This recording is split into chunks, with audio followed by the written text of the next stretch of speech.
Hulk! She Hulk! She Hulk! She Hulk! It's true. I am a Hulk. And action. Jennifer Walters is an attorney who has accidentally taken in the Hulk's blood and has become like a chick Hulk. A She Hulk? Exactly. She Hulk, attorney at law. That's got a nice ring to it. That name better not stick. There's something so surreal and so funny about a giant 6'7" Hulk in the courtroom. It was about putting a real human being into these absurd situations. It's just like as cool and edgy as we can get away with. Girl, your ass looks crazy right now. It's something that you think you knew, which is law shows, and something that you think you know, which is Marvel shows, smashed together. This show is so much fun. It all has this tongue-in-cheek, self-referential thing going on. In the comics, she broke the fourth wall and was super meta. Just want to make sure that you don't think this is one of those cameo every week type of shows. Well, except Bruce. And Blonsky. And Wong. She spent all this time becoming a lawyer, and this idea of being a superhero is not appealing to her. Being a superhero is a trial by fire. Oh, I'm not a superhero. I just want to be a normal, anonymous lawyer. There is no going back to what you were before. Who's gonna protect the world if not people like you? This is expanding the definition of what a Marvel Studios production can be. This is a radical, revolutionary show. Can we get some shots, please? It's an emergency.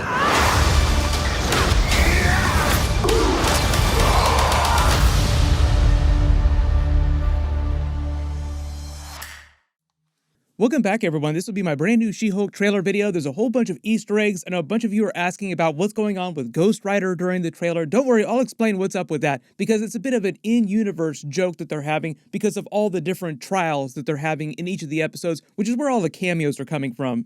I will be doing videos for all the episodes. Be sure to subscribe to get them all. They're going to be starting really soon. But just starting with the big stuff here first, they reveal what her new origin story is going to be inside the MCU. So you see her crash there with a version of Bruce Banner. His arm is in the sling, so like his arm is still hurt like it was after the Shang-Chi post-credit scene. Still damaged from using the Infinity Gauntlet during Avengers Endgame. He's also still in Banner form. But it seems like what happens is they get into a car accident somehow, their car goes off the road, and then his gamma-infused blood mixes with her blood, accidentally contaminating her, giving her the powers of the Hulk. Like, the gamma-infused blood slowly takes over her normal blood. In the original version in the comics, it was actually a trial that she was in the middle of. She was busy prosecuting the mob. They put out a hit on her and unsuccessfully tried to kill her. She was sent to the hospital, and the only person who had compatible blood who was nearby was Bruce Banner, her cousin. But also because he had the gamma-infused blood, when he gave her the transfusion to save her life, that gave her the powers of the Hulk. While she was recuperating in the hospital, the mob tried to come finish the job and kill her again, and that's when her powers activated and she transformed into the She-Hulk for the first time. It sounds like there's just going to be a twist on that in the series, where she gets into an accident with him, gets infused with his gamma blood, and then something happens to her later where she just transforms without realizing what's happened. And then she goes to him to learn how to handle her powers. So this just confirms where it takes place in the timeline after the events of the Shang-Chi movie. Now that we know that all the scenes of them training with his arm being healed happen after this accident, his arm isn't in the sling anymore. A lot of you asking, how did that happen? How did his arm heal? Why didn't it do that before? That probably has something to do with their accident and his training with her. Like, through the course of the first couple episodes, they'll explain how his arm heals. If you're not a long-time Hulk comic book reader too, the whole idea of his gamma powers is that they're nearly limitless. Like, there are more powerful versions of the Hulk. Like, there's the version of the Hulk that becomes the Herald of Galactus and gets the power cosmic. World Breaker Hulk is more powerful than any of the versions we've seen in the MCU so far. And it's all just a function of his rage. Like, how angry can you possibly get? And theoretically, the idea is that it's limitless. And the idea the more powerful they get, the more their rage scales, the quicker they heal damage like this. So like the Professor Hulk version is a less powerful version of the Hulk than the Incredible Hulk version, like full Hulk version. He could naturally increase his power and eventually heal damage on this level.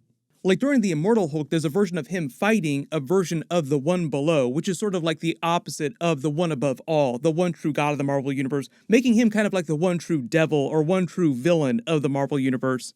More like a cosmic entity on a higher order than characters like Mephisto and the other Hell Lords, like the different characters that you would associate in Marvel Comics with the Christian ideal of the devil.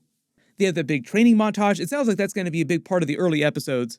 When they're on his special island and he does that special attack where he slaps his hands together, that's actually from the Incredible Hulk. There are multiple references to the Edward Norton Incredible Hulk during the series, most of them coming through the Abomination's character in all of his scenes, because he's literally the same version of the Abomination from the Incredible Hulk movie with the Edward Norton Hulk.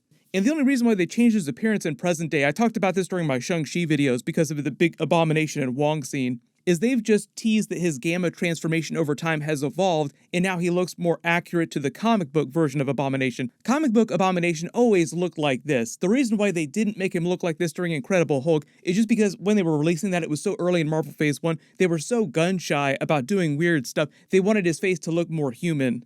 Now they're totally not afraid of doing weird stuff, so of course they're just going to do a more comic book accurate version. Also at the beginning here, when she does that scream pose where she's yelling at the Hulk after she attacks him, that's meant to be a reference to the Savage She Hulk in the comic book covers. They have more of her fourth wall breaking scenes, like there's a big one in the trailer where she directly references all the week-to-week cameo scenes, then showing you the jokey Deadpool type tone of her fourth wall breaks. She takes back her own joke like, oh wait a minute, except for the Bruce Banner Hulk cameo scene, Abomination, all the Wong, all the Daredevil. Obviously that's just the beginning, those aren't the only cameos during the series. For those of you also asking about the fourth wall breaking, she's not copying Deadpool because She Hulk actually broke the fourth wall many, many years before Deadpool was ever known for breaking the fourth wall. So technically Deadpool would be copying her. But the other big reveal is that the Emil Blonsky Abomination is currently working, it seems like, or has been working as a self-help guru holding seminars that it seems like are targeted at most of the supervillain and superhero community because you see Titania at one of them. We'll see if this is mostly a front and he's just pretending to be good. Like, he's been working with Wong, so it seems like he's been trying to learn to control his transformations.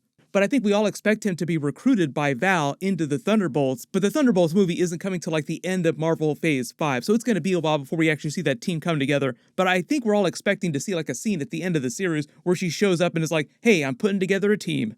If you look on the left side in the background here too, the Abomination poster is probably a reference to the Abomination name and what he just calls his technique for self-help and meditation that he's developed. The other big Easter egg that people are talking about here, there are like a lot more Wong scenes inside this magic club, inside this theater-looking room, where you see what looks like a Ghost Rider Easter egg, because just based on reports about the series, Wong is actually suing this magician character you see in court for being a charlatan, like Wong is actually suing him. And that's why Wong is in the series, but when you see the poster up in front of his stage, like where he gives his performances, you see that it says Donnie Blaze, which is meant to be a clever wink at Johnny Blaze.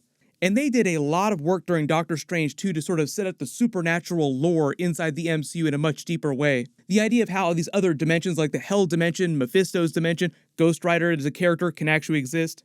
Because they talk about the Darkhold, they talk about the souls of the damned, you see them, Doctor Strange uses them to create a cloak of levitation. You hear the souls of the damned start coming for him, saying that he's going to be cursed because of what he's doing. Working with this type of magic is forbidden and it carries a cost. Most of the consequences of that they'll probably deal with in Doctor Strange 3, they'll tease in some of the other supernatural projects. Marvel Studios just did trademark the Midnight Suns name, so it sounds like they plan on doing an actual Midnight Suns project at some point, but it might be like Marvel Phase 7 before they have time to do that, because we already know what all the projects during Marvel Phase 5 the next couple of years and Marvel Phase 6 after that, even though there's some mystery dates here, we know what most of those are. They don't really have room for a Midnight Suns movie or Disney Plus series.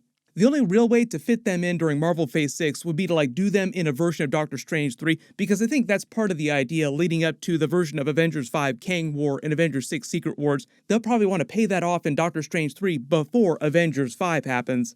They also had that Hell universe that they passed through when they were going through the different universes, and it looks like it was just meant to be a universe where Mephisto or one of the other Hell Lords had taken over the entire universe and transformed it into a version of Hell. For those of you all reaching for more Mephisto references, sounds like they're slowly heading in that direction. Because you can't really do a version of Ghost Rider's origin story unless you just radically change his backstory with Mephisto. But this doesn't mean that actual Ghost Rider is going to cameo during the She Hulk series. It just means it's a clever reference to the Ghost Rider character. Recently, Ryan Gosling also said of all characters, he actually wanted to be a version of Ghost Rider. So there are like 3 or 4 different huge actors that everybody really wants to play a version of Ghost Rider in the MCU. Any one of them would do a great job. During Comic-Con, Tatiana Maslany also talked about a really cool Daredevil scene she had. I think it's supposed to be a couple episodes, like it's not just like one small moment during a single episode, it's a little bit more than that. The way she teased it, there'll be a cameo scene where they're both in the courtroom acting as lawyers like it's Matt Murdock with She Hulk, and then later another separate scene with them as Daredevil and She Hulk together. The episodes are starting really soon, so be sure to enable alerts for my channel so you don't miss that. There's going to be a lot of big stuff dropping really soon. And I got a couple other trailer videos that I'm working on. My next big one will be for the Guardians of the Galaxy Comic-Con trailer in Adam Warlock.